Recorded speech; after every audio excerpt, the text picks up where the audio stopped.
Welcome to this special installment of the Renegade of Wrestling. I am the Renegade Wrestling JJ Williams. Bringing on this special episode, the Meech Machine, Jeff Meacham, as we are here to talk about this Saturday, Los Alamitos, California, American Legion Post 716, Battleground Pro Wrestling Spring Breakdown. You go to BattleRagesOn.com for all the info like we have here in the background. We're going to give you a brief rundown of the card, kind of give you some thoughts about what's going to happen, what we hope will happen. We do need to mention we are here at our number one locale, Long Beach Clothing Company. Thank you. I was going to get to that in just a second. That's okay. I figured let me talk a little bit. You know, this is your Renegade. Yeah, this is your deal, but you know. It's okay. Yeah. You know, we all know that you're the star of the channel. Oh, let's not play the ego anymore. Nobody cares about piddly old me. Oh, that's highly untrue. Anyways. Unfortunately, the way BattleRagesOn.com has it, we're going to probably go from the main event down the card and from the bottom, instead of from the bottom of the card up the card like we do for the pay-per-views. It's easier. Alright. Rico Dynamite, the Battleground Heavyweight Champion, is going to put his title on the line against Nick Madrid.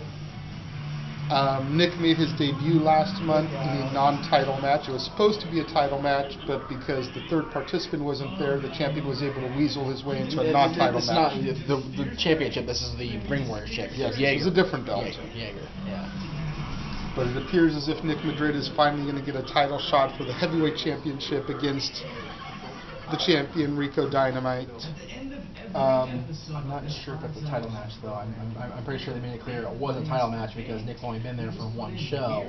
It's just a way of, showcasing the fact that Rico's the alpha male. It says right here, he's the top dog in the locker room, alpha male. But maybe it would have behooved me to actually read the description before rolling camera. But hey, we don't give a shit around here. This is why they prefer you over me. You actually pay attention to detail. But the whole storyline is that Rico's been like the top dog in Battleground since he won the championship from Mikey way back when, and Nick Madrid's mere presence threw him off his game. Yes. Because Nick Madrid's an NWA TV star. He's this big.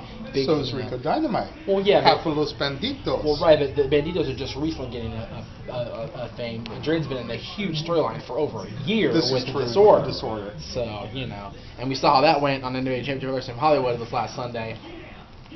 Which you guys talked about yesterday on RSI. My goodness, it was amongst a bunch of other clusterfucky things. Yeah. But anyway, I need to talk about that next week. Rico Dynamite versus Nick Madrid should be a very solid main event matchup there. Nick in only his second match in the company, like we stated. Rico, the dominant alpha male. And I do like it is the main event because the match you're going to talk about next has been a huge story in Battleground. But the fact that they're actually having the champion on the card and actually having be still the main event match against Nick Madrid is a huge thing. Hopefully, because there's a match not listed on the site that we will be talking about that could very well be the main event also. That's true. Oh, that's right. Because they don't have. Why not on there? I don't know. Really, but anyway, all right. Next match, moving on. The Suburban Commandos with Sam Knight versus the Drevko brothers and a mystery partner.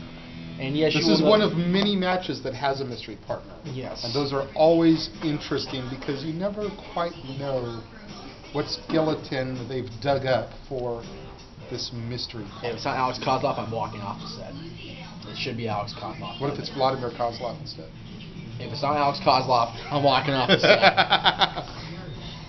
That's who I really would like to see. He just got released a couple months ago from FCW. Yeah. He was a big-time SoCal talent before he got sent there.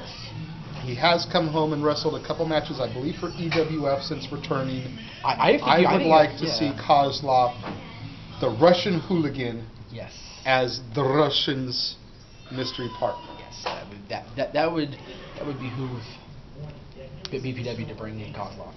The Commandos are on a hot streak. They've been decimating everybody. Sam's partner, Sean is still out of action because of something nasty. Yes. They are the brand new tag team champions, having just defeated Silverhearts last month. Radicals, yes. Surprisingly, not a heel turn with Ray there. We were really surprised by that. Yes. So, we've been seeing grumblings that there could be a turn in the very near future, but as of now, all is well in Silverheart Land. That's right. We have another mystery partner match. That's right. The Greater Good, The Revolution, Simon Lotto, and Jason Andrews, who returned last month from his arm injury. And he's still not 100%. He's still in there attacking Jaeger. Not Jaeger. Jaeger's his partner. Yeah. Attacking Cadillac because there was no B-Boy. That's right. But B-Boy is back. So the Revolution's back together, and Jeremy Jaeger, the Ring Warrior champion, as you just mentioned, are the greater good against the Working Dead, which is obviously a playoff of the Walking Dead. Yes. Chris Cadillac, B-Boy, and their mystery partner. And who could their mystery partner be? Oh, that one is the one that's confusing me. Because there's so many guys in SoCal that could be brought in for this situation. That and much like the other mystery partner matches, as we're gonna. Do you think that it's a possibility? I'm just throwing this out there, see if anything catches the end of the line here. All right. I think it's a possibility that Aiden Riley could be the mystery partner. Nobody would expect B-Boy's little sister to be the mystery partner. I mean, she made her debut last month in a managerial role, yes, but I don't think anybody would expect her to step up to the plate and be in the ring. Well, not to toot our own horn on the other side of the non-Battleground fans, but we don't hire Wild Warriors just to sit there and look pretty. Okay. A lot of them are very pretty. Yes. But they also can come in there and kick ass. And Aiden's one of our kick-ass Wild Warriors. She was involved early on in storylines to, after the whole Amanda thing went down, to crown the new champion and everything, she was involved very early on as well. So if she were to step up, I think she'd do very well. Okay.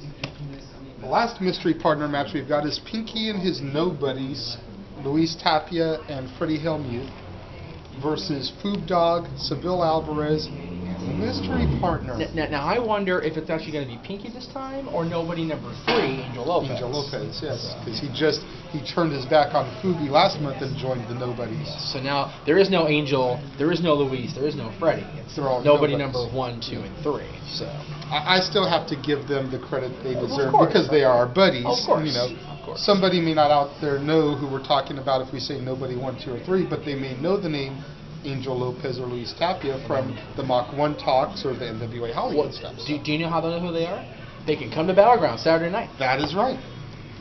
Show but up. The mystery partner in this one is also intriguing to me. It's like, who could be this partner? I mean, yeah, who are Foob? I mean, how is Foob going to recruit this guy? Go up to him.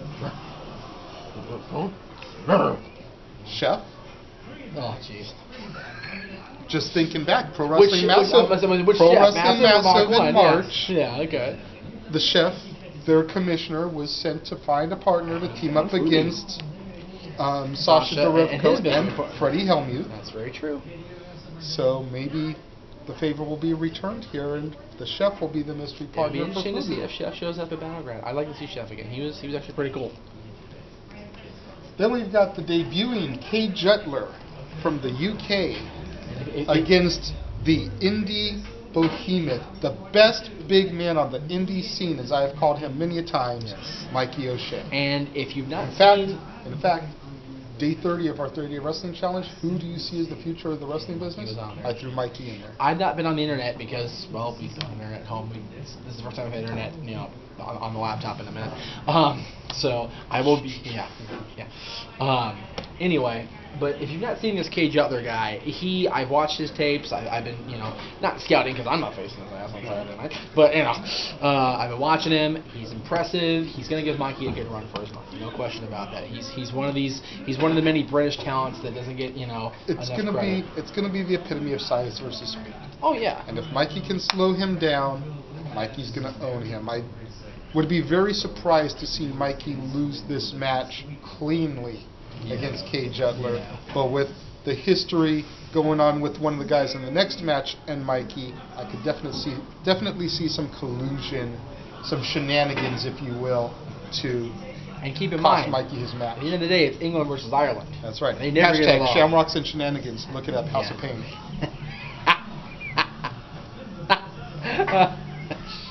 Next match, the Lucha Machine, half of the Silver Hard Radicals versus Extreme Loco. The return of Extreme Loco from suspension also. Both men coming back from suspension in February, Mikey OShea and Extreme Loco. Both men in separate matches, but they've got such a storied rivalry. I could definitely see them playing a part in each it of worked their out for the matches. best because Mikey was able to just get to WrestleMania, so it worked out for the best that Mikey was suspended. So it worked out. He had fun. Anyway, He sat in the Undertaker's throne. he sure did. I was so mad. I love you, Mikey, but fuck you for that.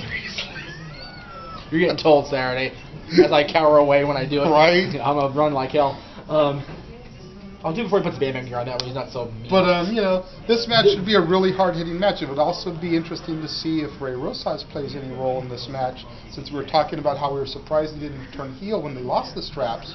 Yeah. Rey is not on the card as of yet. He could always be, card subject to change, or he could always maybe be a mystery person, but Rey Rosas is not on the card for it. And maybe that can play into it. It's like, my partner's book, why aren't I? Screw this.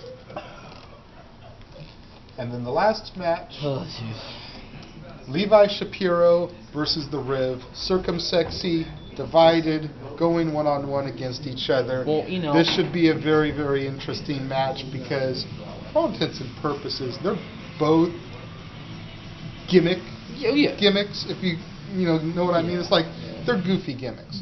Great guys, good in-ring ability, but they've just got that comedy gimmick. That's what I was looking for. Comedy gimmicks, a la Santino Marella or Eugene. Peel away the layers of their gimmick, great wrestlers, Right. but goofy gimmicks. And in terms of gimmick and storyline, will the Riv show up, or will the Riv show up like he was partying the night before, like what happened a couple weeks ago when he was supposed to get a tag title shot. So many things can happen with this match. Now, I said that was the last match, but it's really not. There is one more match to address, and that is the West Coast Wrestling Company Heavyweight Championship, which very well could end up being the main event because it was last month when Famous B, the man whose shirt I am rocking, everybody knows B. If you don't, Google him. That's right. But he's not David Otunga, so it won't come back, Mr. Jennifer Hudson. Famous B, the West Coast Heavyweight Champion, taking on his teacher and Battleground original from the Newhall days, Joey Chaos. Joey Chaos makes his return to the company. Yeah, he was pretty man in wrestling. After an I don't know how long absence. I know he has not been involved in Battleground for a minute, and he is coming back. And will we see Joey with Jezebel? Or will we see, that would always be good, So, I mean, last time we saw Chaos, it was Rey Rosas. This is true. Or at least at Battleground. At Battleground. Yeah, that's true. And Juliana was Sylvia. Yeah, for a second. Yeah. For a second. But, this match could very well be a show-stealing match because it's teacher versus student. Yes. I may have taught you everything that you know, but I didn't teach you everything that I know. Type of scenario. Definitely a battle of respect. That's right. And I think Joey feels a little bit disrespected because if you watched the promo when B came back home to the dojo with the strap, Chaos thought that, he was mocking, that B was mocking him. So this could be a very interesting match to see how it all plays out. I can't wait to see the whole card, personally. Me neither. Top to bottom, this looks like a solid show. We will be there, as always, in our box seats, tweeting away results. Facebooking away. Stat Boy will be there later on in the night, more than likely. We'll see. Being the other type of ring warrior, sweeping up the broken glasses when Seville takes out the light bulbs, or, wiping off the ring ropes if they get too sweaty and everything. Sweaty and greasy. Maybe mopping up the ring in between the intermission, make it all nice and purty for everybody. There you go. So, at least the three of us will definitely be in the house. You should too. American Legion Post 716, Los Alamitos, California. Battleground Pro Wrestling presents Spring Breakdown. BattleRagesOn.com for all the up-to-date information. And the address. That's right, and the address. And we will see you there. Thank you for coming on the show, Jeff.